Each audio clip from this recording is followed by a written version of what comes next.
Hey everyone, welcome to the Coach's Corner University podcast. I'm your host, Paul O'Need, and today I'm joined by one of the coolest dudes I've ever met, although he's going to be way too modest to admit that, Lee Stanton.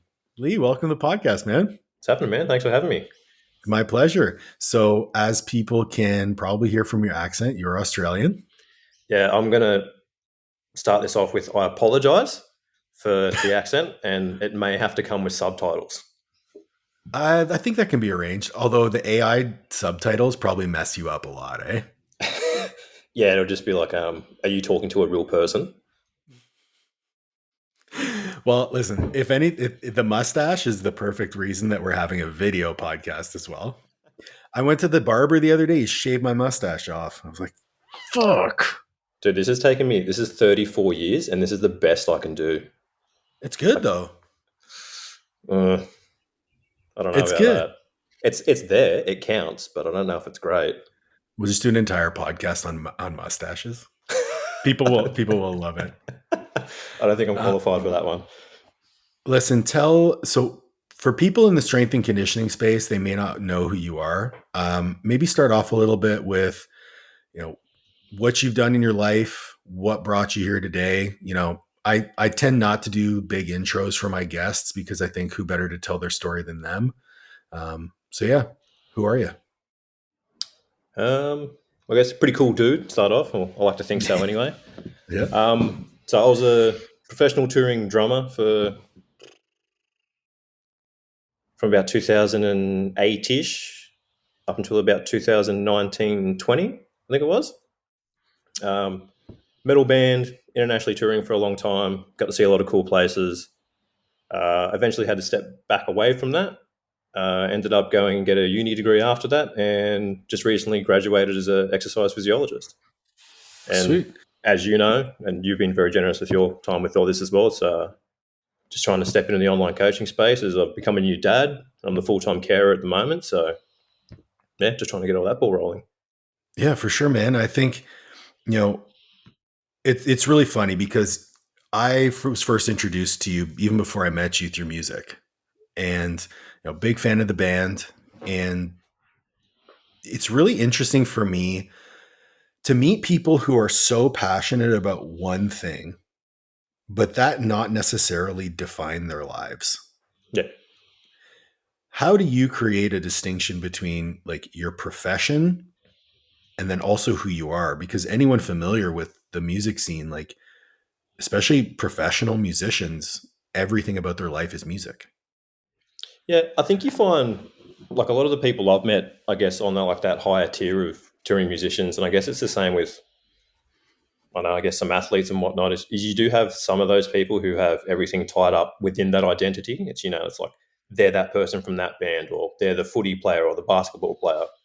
But then you've got a lot of the people on the other side that they do it because they kind of got good at it and now they can make a living from it.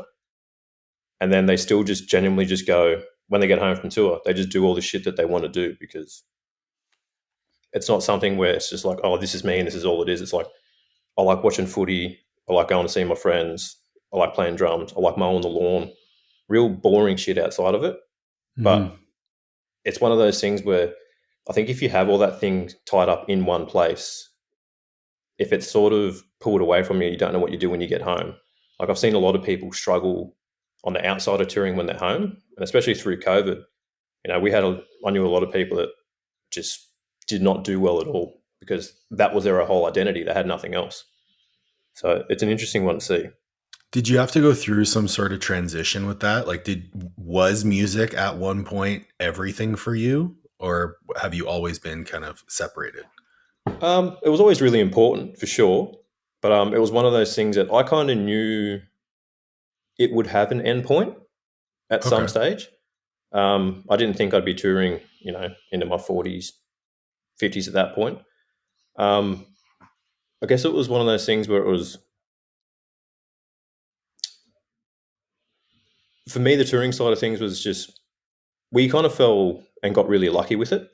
Because like if you've met any other dudes from the band as well, we're all kind of, well, they were all really separate dudes, but we're all kind of our own people as well.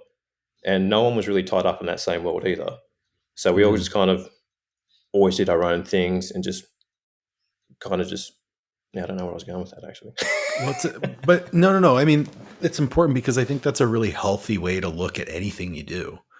The reason I ask about that is like when I started competing in powerlifting, let's say 6 years ago, you would ask me like, "Who are you?" The first words out of my mouth would have been powerlifter, Yeah, and like everything in my life was devoted to powerlifting. And after that, there was a few like life changes that I went through that kind of showed me that my identity could not be tied into the things that I did because those things could be taken away from me at any moment. yeah, for sure, absolutely. And the question I ask a lot of people, especially like people that I mentor, is if you could describe yourself without using your hobbies, your family, or your occupation, who are you?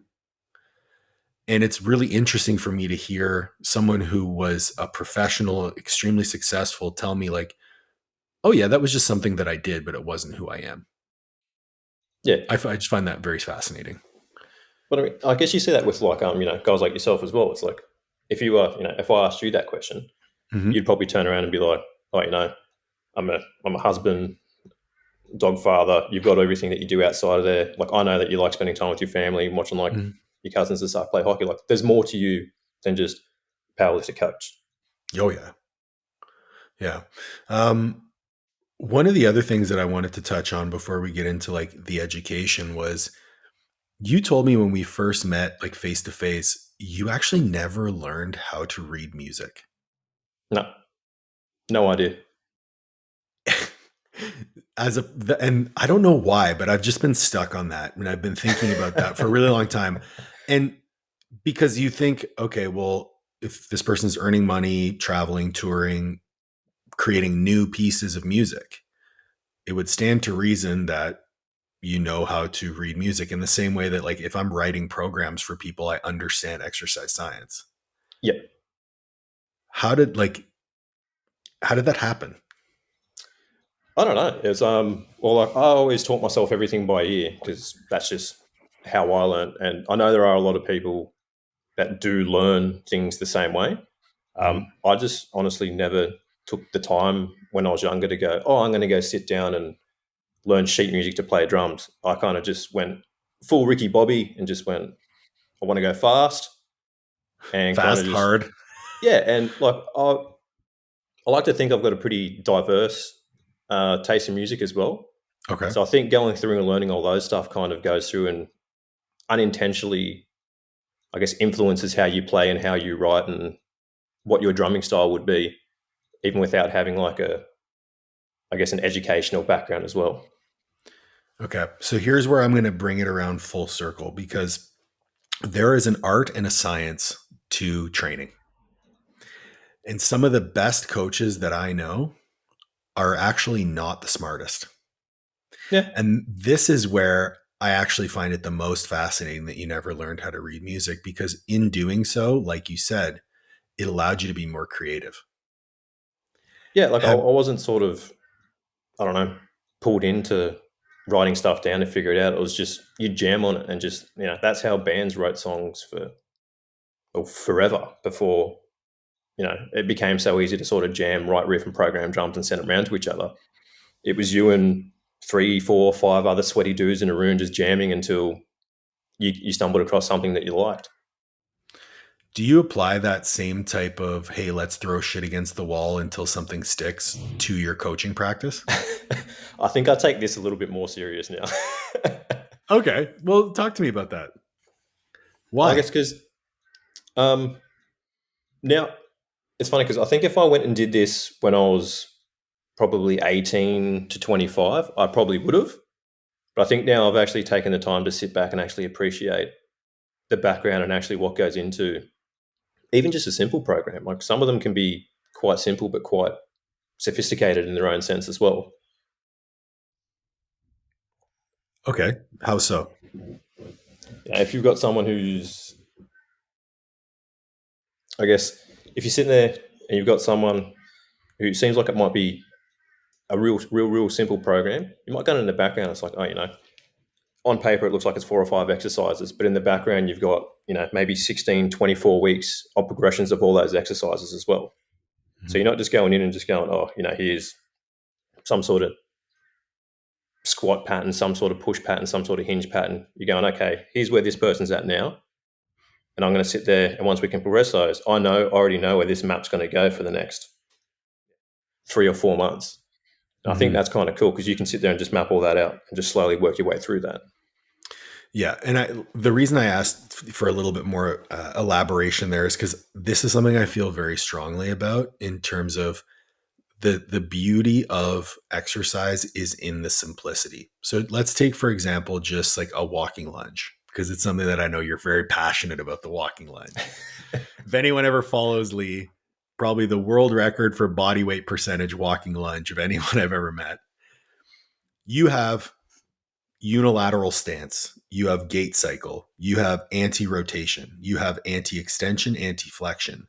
You've got lateral stability of the hip. You've got internal and external rotation of the hip. You have ankle mobility. You have foot stability. You have all of these isolated singular variables within one very simple movement.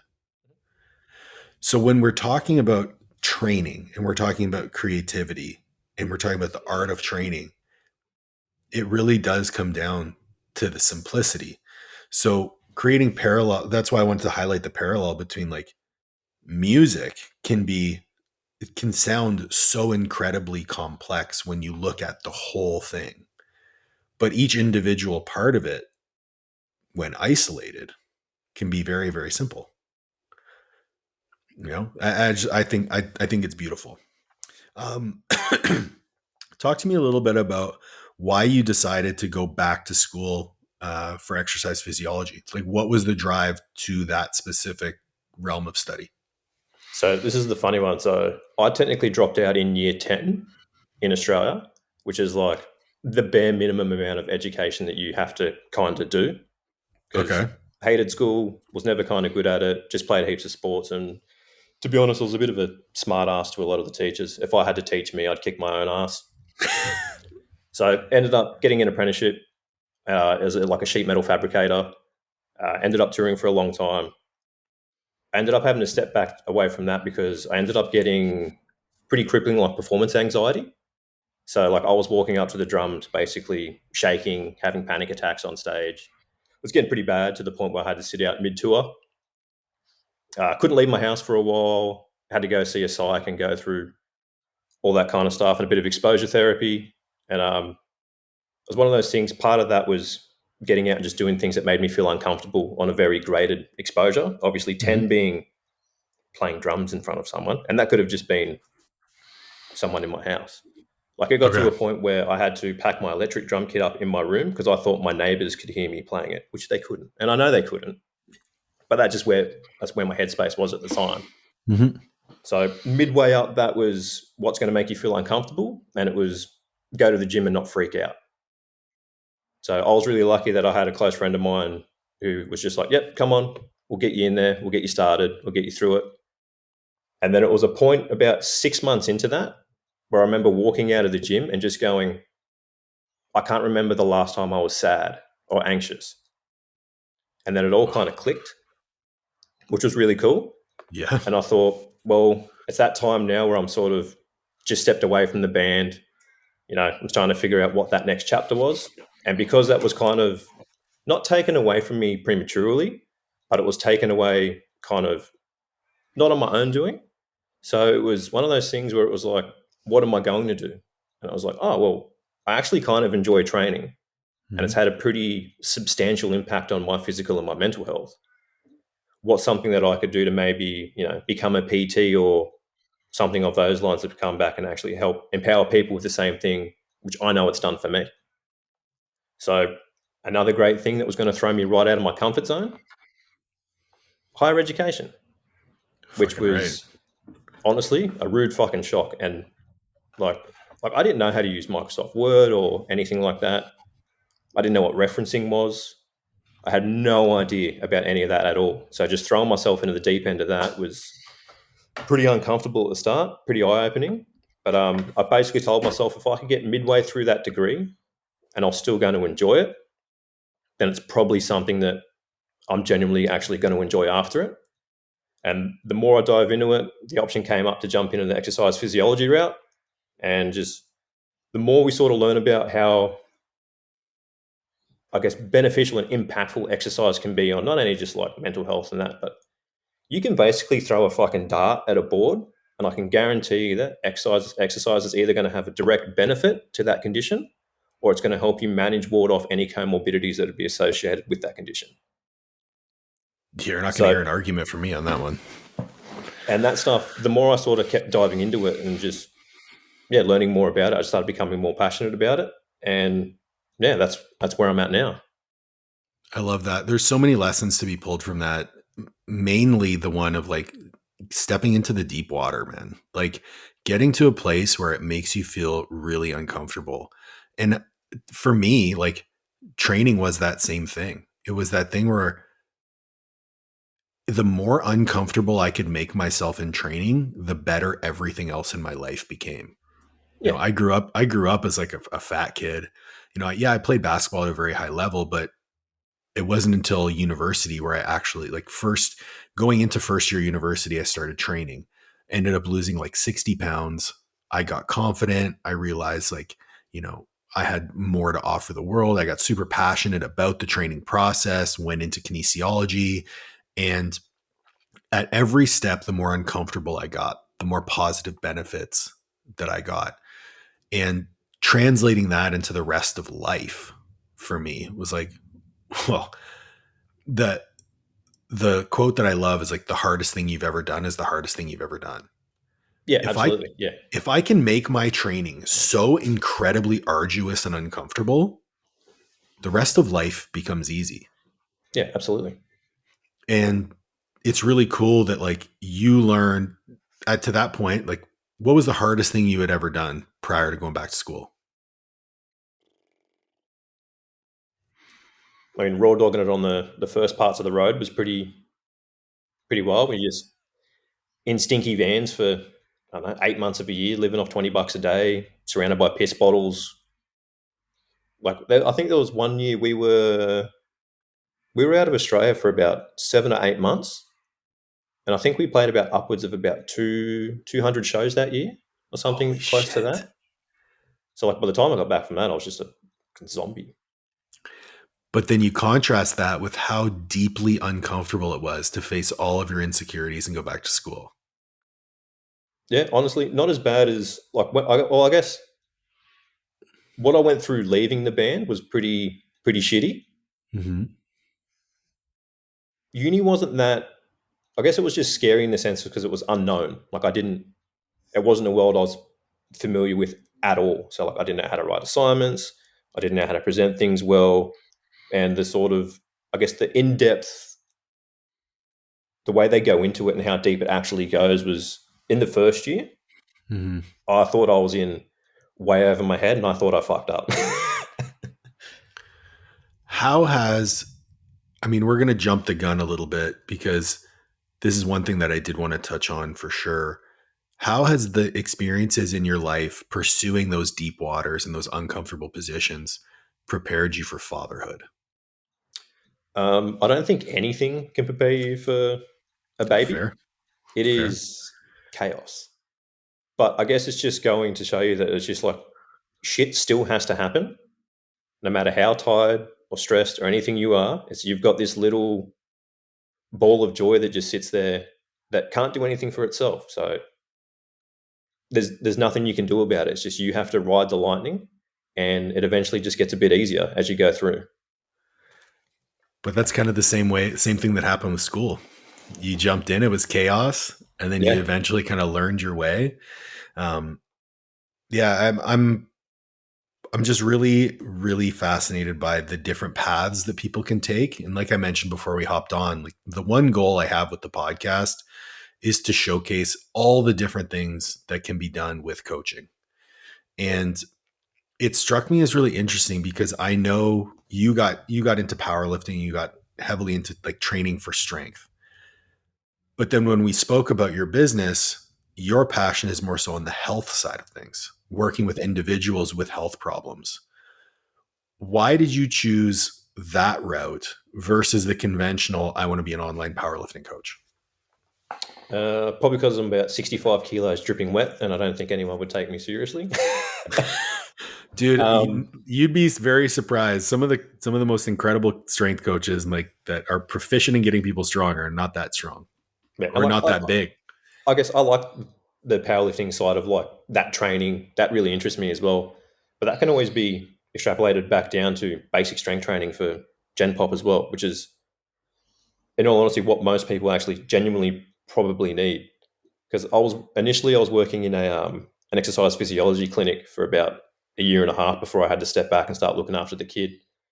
You know, a lot of that was we worked with an orthopedic surgeon that was doing like a lot of shoulder surgeries. It's like a lot of DVA, back pain, NDIS, which is like our disability service here. So, Okay. you know, you're working with people with MS and anything along those kind of lines. And it's really cool to have someone come in that's really unfamiliar with training.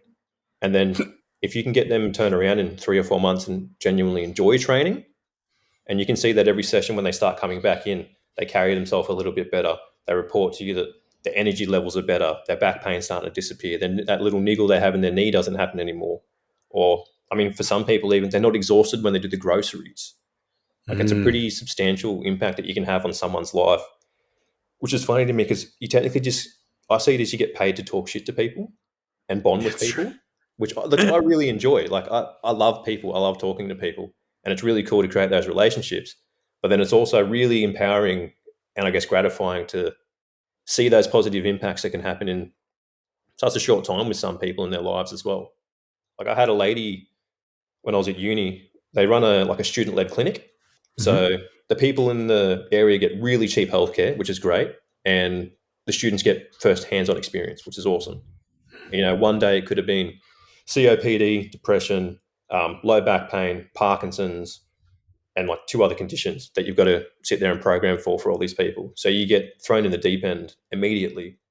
But I Mhm. had one lady with COPD come back at the end of it and go, I was able to change my bed sheets today without having to sit down and have a rest, which is awesome because, you know, It's huge. that's for her, that's fucking massive.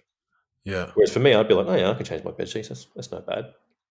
But to hear that stuff come back and realize that you've actually made like a positive impact on those people's lives, especially who wouldn't be inclined to go exercise, I think that stuff's pretty cool. And I think that's why I'm sort of leaning more towards being able to help those people because, you know, there's thousands of good strength coaches and powerlifting coaches out there. If Yeah. someone wants to delve into that after they've been training, I'm happy that I've got the tools to be able to go, oh, yeah, cool. I actually know a bit about that.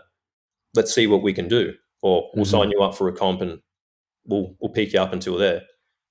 But I'm just happy helping out everyone that wants to be helped, really.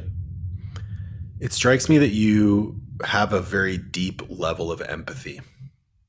How did you go about, like, is that always been part of your personality?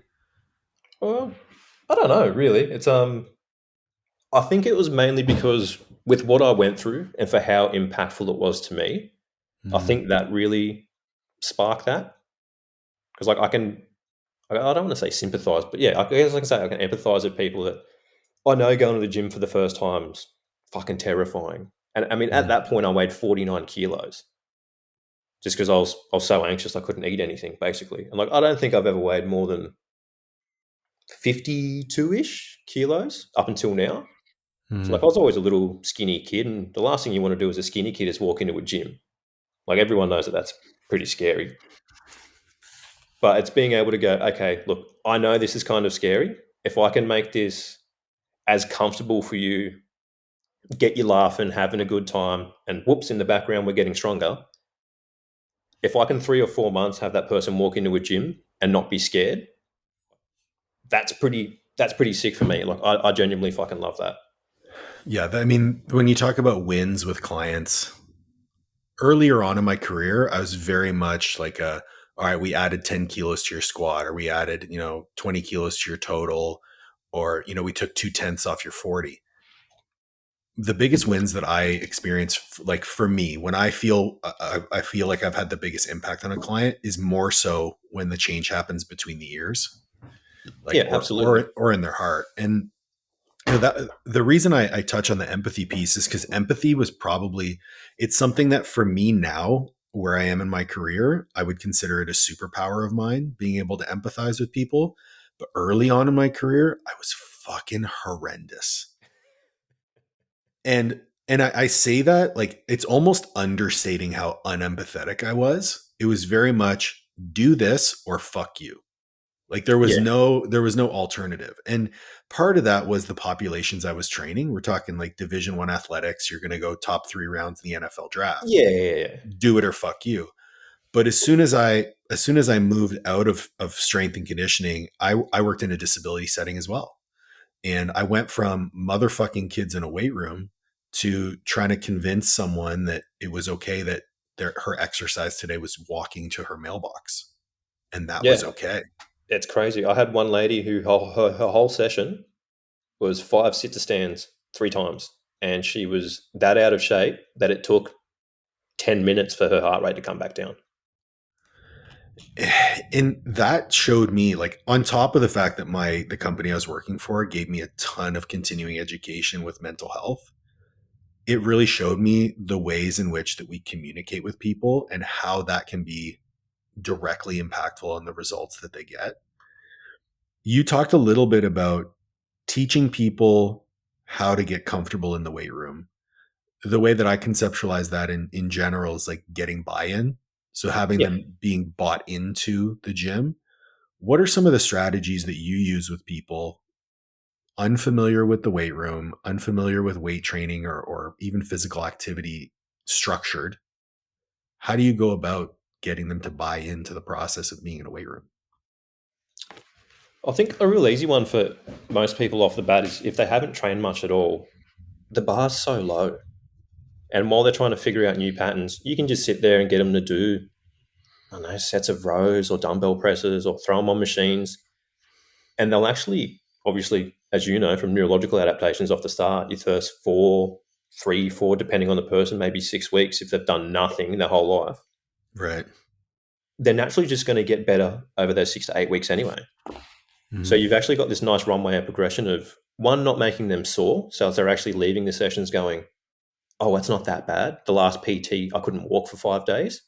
Right. But then they're actually seeing progress, I don't know, every single week for 2 months on hand.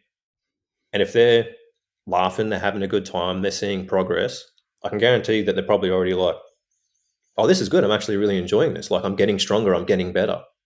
Whereas we know that they're probably nowhere near what they're capable of. Right. We But know that. they're the strongest they've ever been in their life after 2 months because they've actually just consistently done resistance training 2 3 times a week for 2 or 3 months. The the funniest experience that I've ever had was after I got hurt and I was like 6 weeks in a wheelchair. And you kind of forget what it's like to be a beginner, right? Like I've been training for 20 years now. I'm Yeah, 37. I started training when I was 17. So I get out of the wheelchair and I go through my rehab. And once I get full range of motion, I start loading again. So we're talking like 8, 9 weeks. I remember the first workout I did prone leg curls and I did 40 pounds for 7 reps. yeah, And absolutely I gassed. was dead. Then 3 days later, I did 40 pounds for 17 reps. Yeah, And then, I did 60 pounds for 11 and then 60 pounds for, 19. And I'm like, what the fuck? And I realized how addicting that progress was. yeah. And I So you're back became to a newbie beginner gains all over again. again. Yeah, Yeah, exactly. It was really funny. So what you're describing is exactly that. It's like you kind of see what you're capable of. And I'm sure with the populations that you're working with, they see that progress. And all of a sudden, they're kind of stepping into this level of capacity that they've never had. Are you seeing them able to translate that into the rest of their life, or does that come later? I think it comes a little bit further down the track. So like I had some people, depending on, especially when I was at the last clinic, a lot of the shoulder surgeries, some people might just be getting like a biceps tenodesis or something. You're pretty much loading that 8 weeks in, and that's pretty good. It's just like, don't load the shit out of it, basically. Mm. Build the capacity up all the time, get the tricep strong again. It'll be good. But then you've got people that are getting like reverse total shoulders or, pretty significant rotator cuff repairs. And you've Mhm. got them for a significant period of time. They're the ones you start to see them coming back. Because in that session, you're going, okay, cool. There's only so much we can do for your shoulder in 45 minutes. But guess what? You've got this whole other body that we're going to train while you're here. Because unfortunately, you're stuck with me. And that's what we're going to do. And that works well for them because if they can only do red TheraBand external rotations or bicep curls on their right arm, they can send it on the leg press and it's not going to Yeah. impact their shoulder at all. So they're still getting stronger.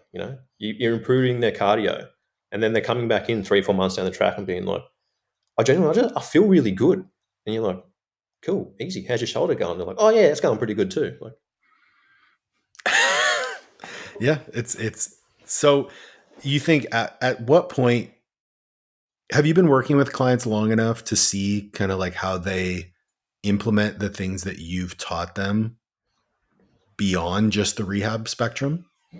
I'd say probably not, only because I was in that clinic for about 14 months, and some of those things they were with us with like like injury work covers. So Right. basically, once you've got them in that, I guess 10-5% strength deficit on either side, they're getting the clearance to head back off anyway. So you don't get to see them. It's not like they were private clients that were sort of on my roster for actual 12 months. But I did have one of them that was basically came up, and I ran into him actually down the shops down the road, and he's still going to the gym 2-3 times a week now, which is fucking awesome to hear. And he was a 62-year-old bloke. I love that. So That getting him at that stage in his life now being physically active and walking more like that's a massive win on my behalf. so this kind of plays very well into the next part of the conversation, which is you want to branch into online coaching, which I mean, full bias, I think online coaching is the best way to coach. Reason being, that interaction that you can have 2 to 3 times a week for an hour with that client now becomes 24 hours a day. Yep. How motivated are you by that possibility? Like to expand that scope of impact on that individual? I mean, it's pretty cool. And I guess for me, I kind of didn't have a choice to stay in the clinic. So I'm kind of thrust into this as an avenue to continue to pay bills and look after my daughter at the same time. But Mm-hmm. it's one thing I know that like you and our other good friends Stu, you're both really good at is communication quite frequently with clients. Because Mm-hmm. and the way you explained it to me made a lot of sense because you're making something very impersonable personable, Yep. which I think is important for a lot of people. If they can still feel like you're individually paying attention to them, they're getting that random message being like, hey, happy birthday. Like the small Mm-hmm. things like that. Or if they mentioned something 2 weeks ago in your check in, you're just like, how did this go? Like people actually genuinely love that. And I think that's really important because that's what you do in person. It's like you basically Yeah. just, like you're talking to someone for 45 minutes about, I don't know, married at first sight or some shit. It's like they don't care about anatomy, physiology, or any of that shit. Like it's No. good to kind of educate them on that and be like, this is why this is good for diabetes, or this is why this happens. But most of the time, you're just creating relationships, and if you can implement that into online, people are going to like that because then they actually feel like you're genuinely treating them like a person. You're not just getting random spreadsheets, which is some experiences that I've heard from people. Is they just get a spreadsheet, they get a call once every fortnight or a month, and then it's Bob's your uncle. See you later. And I think this is an aspect of online coaching that I think Stuart and I have been able to excel at. And there are a number of other coaches I know who are able to excel at because they have such a vast in-person experience. Yeah, So the fact that you have worked in an in-person setting, creating those relationships, especially with people who are so uncomfortable in the weight room that first time. So the only thing that they associate as a positive with that experience is the relationship that they built with you. Because yeah, otherwise it's scary and uncomfortable. The way that you communicate in an online space is just exactly the same thing, but you're trying to bridge that proximity gap that you have with people because you're not in front of them. Yeah, absolutely. So when you look at the future of what your business looks like, how are you looking to, I would say, set yourself apart within the space? Because when I think about the online coaching space, I think about super jacked fit people who want to coach other super jacked fit people, strong people who want to coach other strong people. And I think about the old, you know, are you a 35 to 45-year-old busy mom who needs to lose 10 pounds? Like when you look at your position in the market, where does your mind go?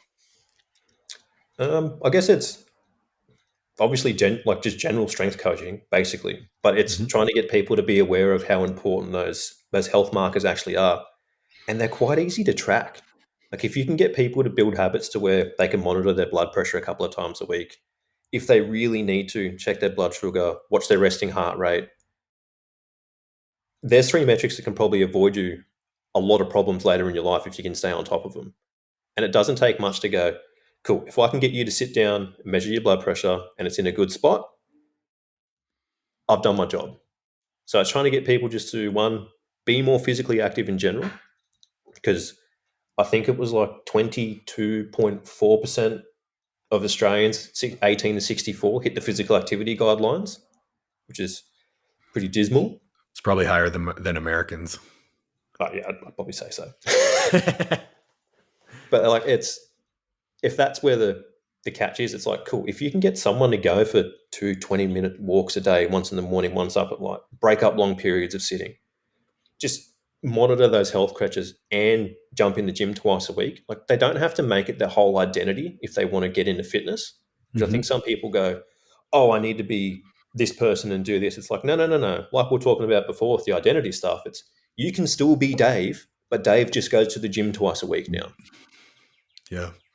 The I actually loved what you called your company. Like I had no idea what you were going to call your company. And so to call it like the general strength I mean, like it's perfect. Well, How it's did like what went into that process? Like I have a feeling it was just like, oh, this sounds cool, but I'm sure there's a deeper root there. I was sitting there trying to think about cool names, and it was like, you got guys that are like fucking peak performance and all this kind of stuff, and I couldn't really do that off the bat because like I didn't even post that I was doing anything for like 4 years, so no one even really knew I did this. So I can't come out and be like jacked performance again. I'm a string bean. Like no, someone's going to look at that and be like, this guy's full of shit. Um, but I was kind of like, what would people Google if they were looking for strength training? And it would be general strength training. And I was like, hold on, wait a minute. If that's going to be a decent Google search, I can actually make that a kind of cool name. Did That's my own incredibly searches, insightful. and it wasn't there. And I was like, well, I better go register this pretty quickly.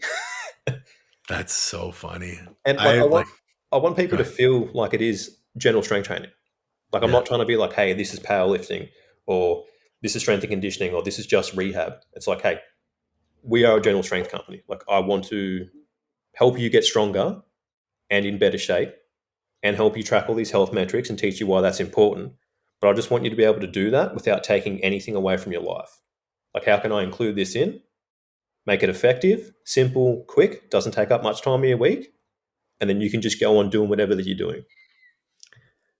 Well, I think that feeds into the fact that I think all of us can agree that on a general level, unless you're taking things to that, that upper tier of performance, strength training and nutrition and lifestyle should actually amplify the rest of your life. Absolutely. Like I'm working with a client right now and she told me, she's like, this is a bit too much, I'm having trouble adhering and it's making me feel bad because I'm not checking the boxes. And I said, well, listen, like I set this plan in place because this is what you said you wanted. Yep. I knew full well that you are way too busy to do what I'm asking you to do. So let's taper it back. And she was like, well, no, I feel like a failure. It's like, no, no. Our goal is to actually improve the rest of your life through our work together, not take away from it. And for her, that was a light bulb because I think people view training And maybe it's because of the way it's been implemented as like exercise as punishment, especially if you played sports. You know, you fuck up, Yeah. you're running sprints, um, or because they have this limiting belief of what training should be. Hmm. And so we kind of have to break down those limiting beliefs and say, like, listen, no, training is supposed to help you in all the ways that you need help. Like you use the example of the dartboard, right? It's like I could throw a dart at a dartboard, and I can guarantee that strength training is supposed to help with that thing. Yep. Life would be the number one aspect. Oh, absolutely. It's like you've got people that are getting around that are, I guess, to use a weird analogy, it's like, they might have a 500cc motor and they're trying to drive around in a Mack truck. Like their Mm. body is just fucking redlining of them getting out of the chair. So Hmm. it's like if you can get them to a point where it's you actually upgrade that engine system, the day gets easier. Everything else gets easier. Like nothing else is as exhausting as it should be. With the clients that you're currently working with, what do you see as the biggest benefit that they get from working with you? I mean, they get to hang out with me. Unfortunately, actually, that's probably the uncool part or the downside of the benefit, I guess.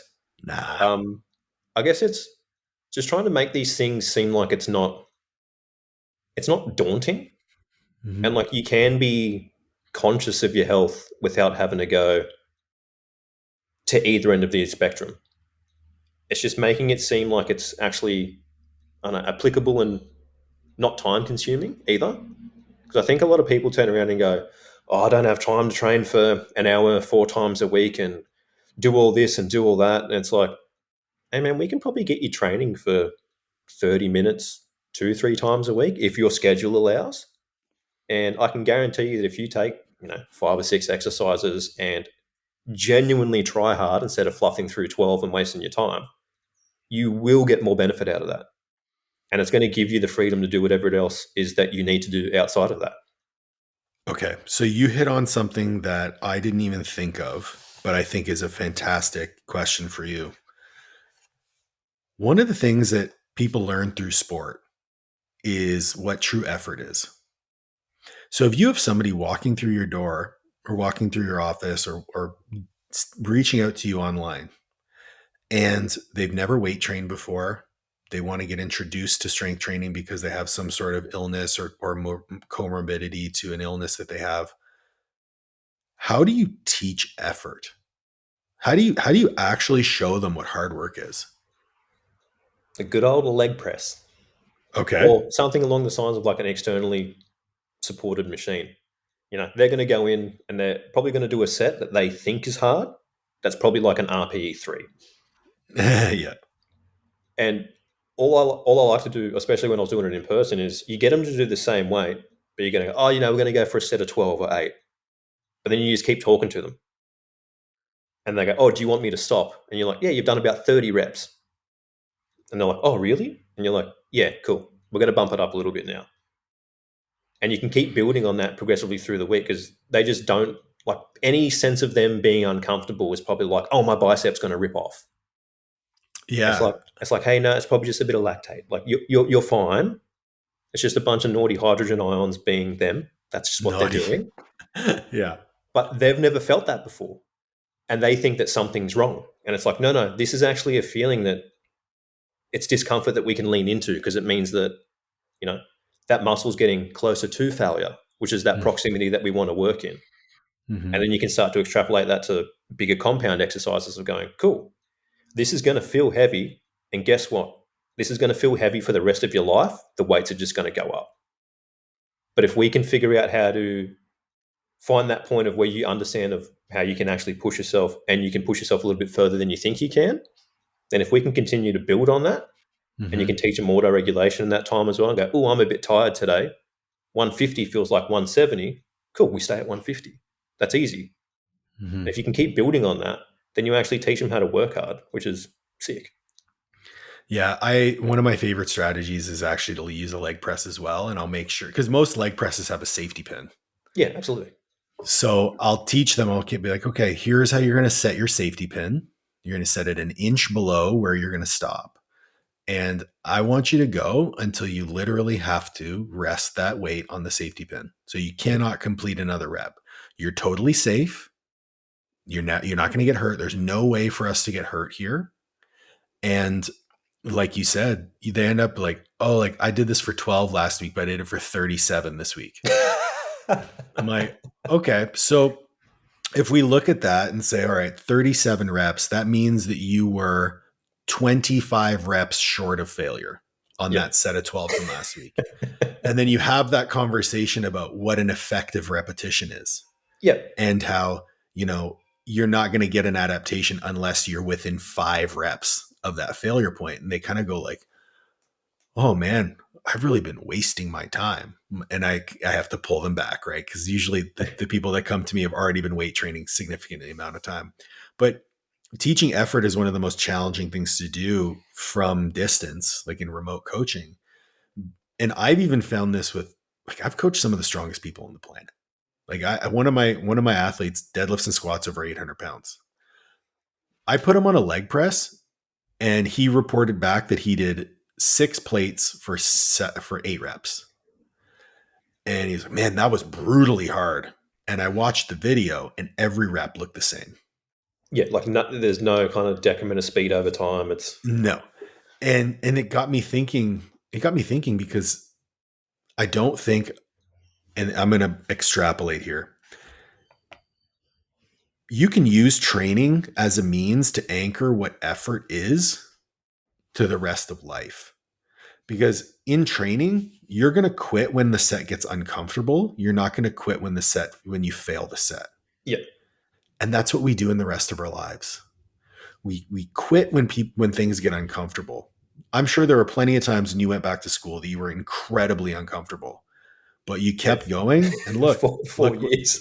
yeah, exactly. And you kept going. And then all of a sudden you get a degree that you never thought you would have. And in the instance of training, it's like you got a body that you never thought that you could possibly have, or you got a level of function that you never thought you could possibly have. Man, those wins feel so incredible when you're the coach and you see that person just kind of break down these walls. Yeah. It's They change. Yeah, and like I guess like you would have seen it in person as well. It's like you see the way people speak and carry themselves when they come in. Like their chest sits up a little bit higher. They're genuinely happier. They're a bit perkier. They actually genuinely seem like excited to jump into the session. Or they might even look at you and go, "That felt pretty good today. Can we bump it up?" And you're like, "Cool. It took me 6 weeks to convince you to bump the Yeah. weight up, and now you're actually asking me about it, which is awesome." Yeah. 100%. So now, like, you're in a position where you're slowly starting to grow your business. Uh, Ultimately, where do you see, okay, the reason I'm going to ask this question is because I think people get into business and they think automatically, I want to grow as big as I can get. I know for a fact that that's probably not going to be your answer. What do you see General Strength Co. leading into? For me at the moment, if I could basically have a sustainable income and be present with my daughter and my family, that for me is massive because I've got a really unique opportunity and I'm really grateful for my wife for this because she went back to work full time and now I get to be a stay at home dad in a pretty crucial development period of my daughter's life, which is awesome Mm-hmm. because there's not a lot of dudes that get to Yeah. have that opportunity, which is awesome. I think once we get her in daycare, eventually if I can run a hybrid online, maybe 2 or 3 days in a clinic here and there, Mm-hmm. honestly for me, not much more than that. Like I'd be quite content with keeping with some in-person coaching, keeping my feet wet in that world, and just building the online out to something for me that's sustainable. Like money's not a like I don't have a target or anything for that. For me, it's more of I guess a lifestyle balance of being able to be present with my family, being able to do what I want to do on the outside of things, and just enjoy my work, which I love. I think that's important for people to hear because you have a very clear definition of what a successful business would be for you. Um, I know for me, I wanted to grow my bit. I kind of approached it a different way. So, like you, I'm motivated by impact and not by money. what I've done for myself is I've created guardrails to say I want to grow my business up to the point where I can still be a present father and partner. And for me, that's going to look like whatever it looks like. But if I can have and I'm very similar, if I can have a sustainable income and be a present and engaged father, that's as big as the business is going to get. Yeah. I also understand like I outsource some of my business. I outsource, I have a virtual assistant. I have someone who does editing for my videos. And I've also learned how to build a team around me. So that level of growth can be a little bit higher and still maintain those boundaries. Yeah. But I know that at some point, the growth of the business is going to be capped because ultimately I'm the bottleneck as you are the bottleneck in your business. I think a mistake a lot of people make is they start growing and they have these aspirations that are not rooted in any sort of core value. So if people listen to what you just said, I hope that they extrapolate the fact that your core values are what are driving your business's growth, in that you want to provide a high level of service to individuals who need it, but you're not willing to compromise on your family. Yeah. I mean, at the end of the day, I have to look after her. So like Mm-hmm. that's the priority at the moment. I love it. So let's get into some quick hit questions here as we tidy up the hour. I want to be mindful of your time, not take too much time away from your daughter. That's all right. She's with mum at the moment, so Oh, nice. What's your favorite song to play? There'd be a couple of cross genres. Okay. I Want to Be Your Lover, Prince is one of Really? them. Okay. All right. Yeah. Anything off Beauty and the Breakdown by Bury Your Dead. They are probably one of my favorite bands in the whole world. Um, there's actually there's a really fun song to play. It's called Imaginary Enemies by Circa Survive. Oh yeah. Just drum beats, really unique, and it's a really fun one to play. But I've been trying to go back and just learn how to just play slower stuff at the moment, which has been really fun. Oh, so you still play? Yeah, I've got the electric kit set up. I've actually got to write drums for a Ghost Inside You Bury Your Dead record soon, which is pretty cool. That's both those bands are fucking sick. Well, not for them, that would be sick. But I've got a hardcore band that I used to play in. Well, I played 2 shows in back in the day. They're like, "Oh, we want to write an album. Do you want to do it?" And I was like, Oh hell yeah. so I still get to do that, like aspects of that, which is really cool. What's your go-to music? What's your go-to album that you could listen to with no skips? Beauty and the Breakdown, Be in the breakdown. What's or oh um, is it Crisis? Lexus on Fire? oh, I was not expecting that. Okay. That's just one like start to finish. It's a bit just bangers. That's true. That's really good.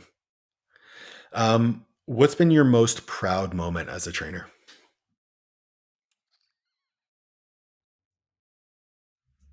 So far, I got an 88-year-old man to deadlift his age, That's and fucking he was cool. pumped about it. Hell yeah. Um, if you had a billboard on the side of the highway for everyone to read, what would it be? I don't know. Don't trust this guy.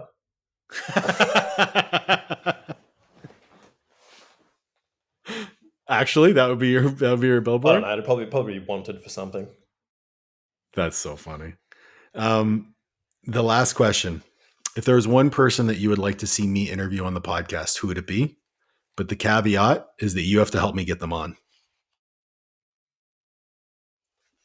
Actually, I'm trying to think who you'd actually be really good to talk to. Um, well, that's a hard one. That's actually a really hard one.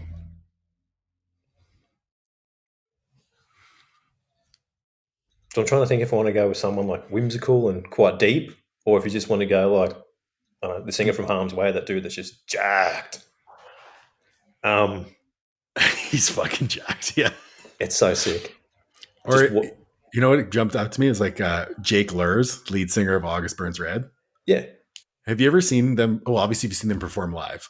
yeah, So I saw them perform live in Calgary twice, and the one time we were side stage, that dude does the craziest lunges while he's singing. yeah. Like he's in the deepest Cossack squats I've ever seen. Yeah, While just unbelievably good hip mobility. oh yeah, yeah. Dude, anyone who you think I would have a great conversation with. Um, Actually, you'd probably have a really good conversation with Will Putney. He's a big record producer. So he's Okay, basically most modern metal songs and like all of our albums, Fit for an Autopsy, all those bands. That's Will. He's the goat of that. I reckon he'd be an interesting chat for you. dude, I would love that. Yeah, let's make that happen. Um, Lee, man, thank you so much for your time. I appreciate it. I So think this was a really insightful conversation. And like I said, it's important for me to be able to showcase coaches in different niches, but also different stages of their careers and what they want out of coaching and how they deliver that. And I think, your life experience is so unique, and how you've been able to bring that into what you do has been amazing. So thank you very much. that's all right. And thank you. You've always been super generous with your time and unbelievably helpful. So appreciate it. My pleasure. I'll have links to where everyone can find you in the show notes. And everyone, please make sure to like, share, subscribe, ring the bell for notifications. And we'll catch you on the next one. Later.